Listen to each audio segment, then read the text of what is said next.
Oi, Fábio. Rafael do GE.globo.br. Fábio, o Vitória Fatal Model tinha uma reunião marcada para o dia 5 de janeiro para debater ali sobre a venda do name rights do Barradão. Essa reunião aconteceu, o que é que foi conversado, em que pé está essa situação da venda dos name rights do Barradão? Sim, a reunião aconteceu. Uma das razões deles aqui estarem foi também para a reunião. Está correndo bem, transcorrendo bem. Continuamos as conversas. Nos próximos dias teremos novidades. Presidente, eu vou fazer uma pergunta voltada mais para o mercado da bola.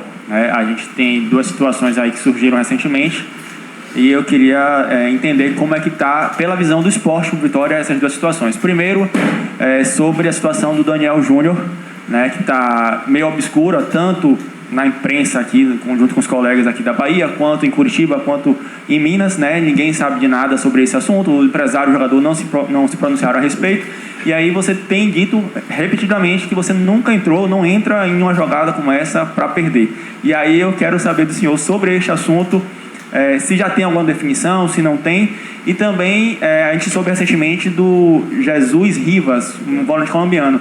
Ele é uma especulação, ele foi oferecido, o Vitória tem interesse, não tem? O que você pode falar sobre isso com a gente? Bom, primeiro a intenção do Vitória nesse primeiro momento era ter 2 jogadores para cada posição. Isso ficou bem claro. Se você pega o elenco, a gente tem 2 jogadores para cada posição, exceção o 10 ali, que tem, repito, para mim vai ser a grande estrela do brasileiro, que é o Mateuzinho.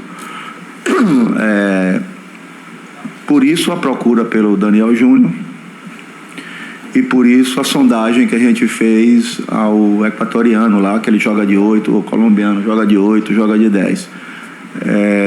Estamos aguardando, não temos novidades sobre o Daniel Júnior, certo? Estamos aguardando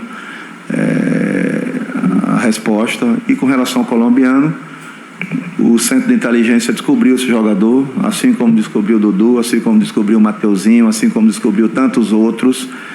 Descobriu o jogador, nos passou, todos nós achamos interessante, fizemos uma sondagem também, mas nós ainda estamos no mercado buscando esse jogador para fechar essa primeira parte nossa. Já disse que a janela vai até abril, acabaram de começar os campeonatos estaduais. Nós estamos monitorando todos os campeonatos estaduais através do nosso Centro de Inteligência e vamos aguardar até dia 19, quando fecha a janela, porque a ideia nossa é ainda trazer para o Campeonato Brasileiro de 4 a 6 jogadores para a gente fechar o nosso elenco.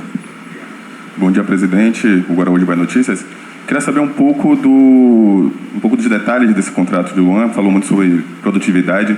Queria saber o que você poderia falar sobre. Bom, o contrato de Luan tem cláusulas que a gente, como todo meio do futebol, você não pode divulgar. É um contrato que é interessante para o clube, interessante para ele sim, certo? Mas pode ter certeza que desde quando eu estou no clube eu só faço pagar dívidas de gestões anteriores.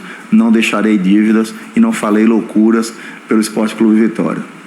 Presidente, bom dia. Queria saber um pouquinho mais sobre a Libra, Saiu essa semana a notícia da negociação dos direitos de transmissão. Queria que o senhor desse uma atualizada da gente como torcedor também sobre como é que está essa situação dessa negociação. Está andando bem, nós autorizamos, as 2 ligas chegaram a um senso comum. Ao invés da Libra vender o direito de TV e a Futebol Forte vender o direito de TV para a Globo, chegamos a um consenso, quase todos, que esse direito de TV deve ser negociado por todos, que daria mais poder de barganha. Então, o direito de TV, que é o que a gente está discutindo nesse exato momento, tem uma grande chance de ser negociado pelas 2 e é um grande caminho para acontecer a unificação. É evidente que cada um nos seus critérios e no seu tamanho do futebol brasileiro. Fábio, bom dia. A gente viu aí que as obras do estacionamento e da duplicação da via já estão bem adiantadas. Eu queria que você falasse um pouquinho dessas obras. É claro que você já falou de uma previsão de maio, mas o estacionamento também. Eu queria que você atualizasse o torcedor com relação a isso. Na verdade, e que falasse também da academia de futebol. Na verdade, a gente está preparando o Barradão para o Campeonato Brasileiro, que é a grande competição e que é o objetivo de todos nós, Então, o estacionamento, a previsão é final de fevereiro, certo? Para ele ficar pronto. E a duplicação, a previsão é 13 de maio. Então essa é a ideia, que a gente tem conversado com a empresa. A Metro está fazendo o estacionamento. A gente está com o preposto nosso lá de manhã, de tarde e de noite. A Metro está fazendo a pista e a Campbell está fazendo o estacionamento. Então a gente tem uma interlocução muito boa com os 2. Assim como a gente tem uma boa interlocução com o prefeito e com o governador. Um é obra da prefeitura, outro é o governo do estado. e são obras importantes e requisitos para a gente começar a discutir o nosso projeto da Arena Barradão. Inclusive, nessa reunião que nós tivemos com a Fatal, nós mostramos que a ideia nossa é essa, fechando o name rights, a gente começar a fazer a obra pelos 2 dentes, para fechar a capacidade e a cobertura, e a gente está numa expectativa muito grande, porque o estacionamento e a via viabiliza a arena. Bom dia, queria perguntar para a Ítalo também. Sim, a academia está está com 90% pronto, certo? A ideia é até o carnaval, aí tem que ver só a data melhor, porque não só a gente vai inaugurar, como abrir as matrículas da escolinha. Queria perguntar para a Ítalo. Sobre o planejamento do futebol, Ítalo, a gente entendeu, né, que a questão um elenco de muita força física para duelar, de velocidade. Só que teve 2 contratações que fugiram um pouco disso, que foi o próprio Luan, né, e também do Caio Vinícius. Eu queria entender um pouco esse planejamento, só para a gente ficar... O torcedor questiona muito, né, por que um cara que estava parado praticamente há um ano, qual foi os motivos dele vir para o Vitória?